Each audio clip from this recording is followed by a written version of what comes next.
Gubernur Aceh terpilih Muzakir Manaf alias Mualim mengingatkan Ketua Dewan Perwakilan Rakyat Aceh Zulfadli untuk lebih tenang menghadapi segala rintangan.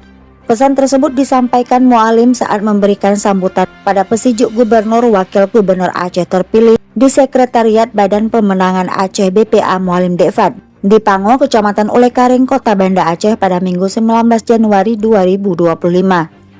Mualim mengungkapkan sebagai seorang pimpinan, cobaan dan rintangan tidak bisa dihindarkan, layaknya sebatang pohon tinggi yang kerap diterjang badai. Dalam kesempatan yang sama, Mualim berjanji akan membawa perubahan besar terhadap Aceh. Di bawah kepemimpinannya, ia bakal membuat Aceh sebagai kawasan sentral, sehingga berbagai negara dari belahan dunia bakal transit di Tanah Rencong. Selain itu, dalam penyampaiannya, Mualim juga mengaku telah berjumpa dengan sejumlah investor luar negeri untuk membahas perkembangan investasi di Aceh. Tidak hanya itu, dalam beberapa hari ke depan, Mualim bersama Dekfad bakal bertolak ke Penang, Malaysia, guna menjumpai Gubernur Penang untuk membahas terkait investasi gas bumi.